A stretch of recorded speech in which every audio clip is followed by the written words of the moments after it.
ඇමරිකානු හමුදාව කියන්නේ ලෝකයේ ප්‍රබලතම මිලිටරි බලවේගයක් කියන එක වාට අමුතුවෙන් කියන්න ඕන නැහැනේ.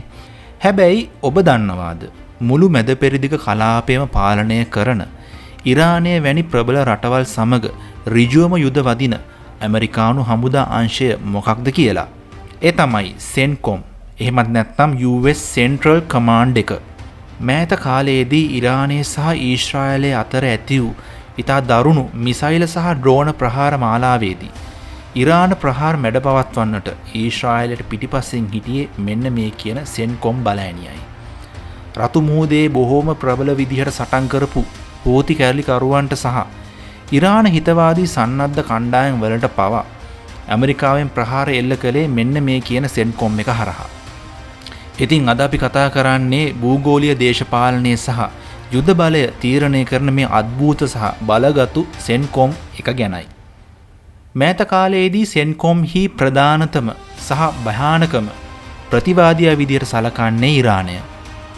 ඉතින් මේ අයගේ ප්‍රධාන කාර්යභාරයක් වෙන්නේ ඉරානයෙන් සහ එයාගේ මිත්‍ර කණ්ඩායම් වලින් මැද පෙරදිග කලාපයට සහ ඇමරිකානු අවකාශයට එල්ලවන තර්ජන මැඩ පැවැත්වීම.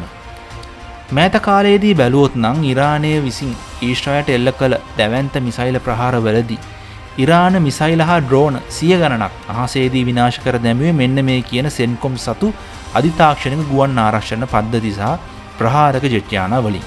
ඒ වගේම තමයි ලෝකයේ වෙළඳාමට බොහොම වැදගත් වන හෝමුස් සමුද්‍ර සංධිය සහ බාබ් එල් මැන්ඩේබ් සමුද්‍ර සංධිය හරහා යන නැව්වලට ඉරානයෙන් එල්ලවන තර්ජනය වළක්වන්න මෙන්න මේ කියන සෙන්කොම්හි නාවික හමුදාව පැය 24ම මොර සංචාරයේ යෙදෙනවා.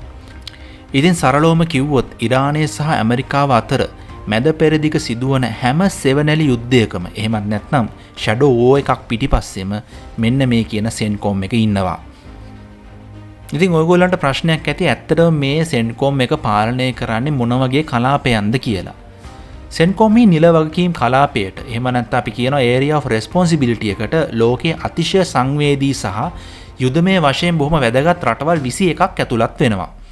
මැද පෙරදිග, මධ්‍යම ආසියාව සහ උතුරු ඇමරිකාවේ කොටසක් මීට අයිති.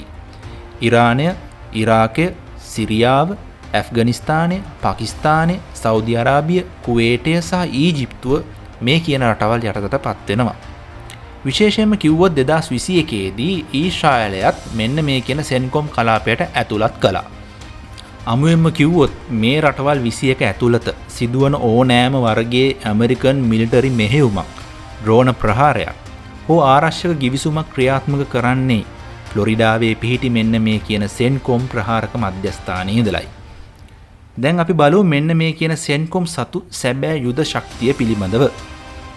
අපි මුලින්ම තේරුම් ගන්න ඕන කාරණාව තමයි මෙන්න මේ කියන සෙන්කොම් එකට ස්ථීර හමුදාවක් නැහැ. හැබැයි අවශ්‍යතාවය අනුව ඇමරිකානු ආරක්ෂක දෙපාර්තමේන්තුවට පුළුවන් මෙන්න මේ ලෝකයේ තියෙන ප්‍රබලතම යුද සම්පත් සෙන්කොම් එකට ලබා දෙන්න. දැනටමත් මේ කලාපයේ ඇමරිකානු හමුදා නිලධාරීන් 50000කට වඩා සේවය කරනවා.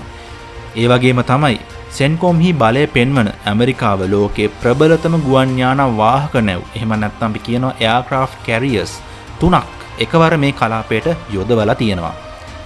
ඒ වගේම තමයි F-35 වැනි අතිනවීන ප්‍රහාරක ජෙට් යානා 200කට වඩා මෙහි සූදානම් කරලා තියෙනවා.